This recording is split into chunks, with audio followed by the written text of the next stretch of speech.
അങ്ങനെ അവിടെ പോയിട്ട് അവരോട് പിന്നെ കാര്യങ്ങൾ അവതരിപ്പിച്ച് പിന്നെ അപ്പൊ അവര് പറഞ്ഞു വില്ലേജിൽ നിന്ന് എന്തോ ഒരു പേപ്പർ സാങ്ഷൻ ആകാണ്ട് നിങ്ങൾക്ക് ഈ 10,000 രൂപ അടിയന്തര ധനസഹായം കിട്ടിയിരുന്നോ? അത് കിട്ടിയിട്ടുണ്ട്. പിന്നെ അത് കിട്ടി. 300 രൂപ മാസം ഓരോ ദിവസവും കിട്ടുന്നത് കിട്ടിയിരുന്നോ? അതും കിട്ടിയിട്ടുണ്ട്. അത് 300 കിട്ടിയോ? ആ അതും കിട്ടി. അപ്പൊ advocate K Anilkumar, P K Firoz പറഞ്ഞത് ശരിയാണ്. സൈനബയുടെ കുടുംബത്തിന് അടിയന്തര ധനസഹായം 10,000 കിട്ടി. 300 രൂപ വീതം ദിവസം എന്ന നിലയിൽ മാസം കിട്ടേണ്ട പണവും കിട്ടി. പക്ഷേ വാടക കഴിഞ്ഞ 3 മാസമായിട്ട് കിട്ടിയിട്ടില്ല.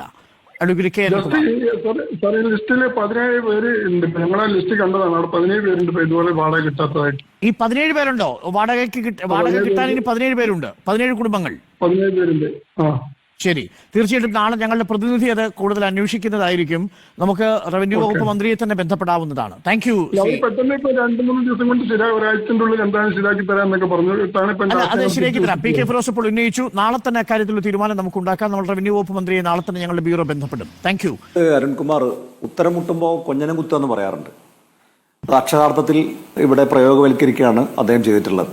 അപ്പൊ അദ്ദേഹം പറഞ്ഞ കാര്യങ്ങളൊക്കെ തെറ്റാന്ന് ഇവിടെ ബോധ്യമായി.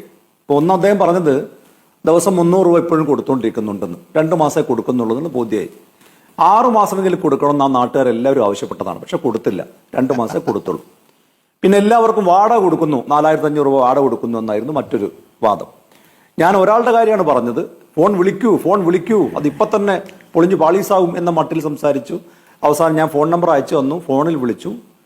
ഒരാളുടെ കാര്യമല്ല, 17 ആളുടെ കാര്യം പറഞ്ഞു. അപ്പൊ പറഞ്ഞു, നിങ്ങൾക്ക് അവിടെ MP ഇല്ലേ, നിങ്ങൾ അവിടെ MLA അല്ലേ എന്ന് പറഞ്ഞു.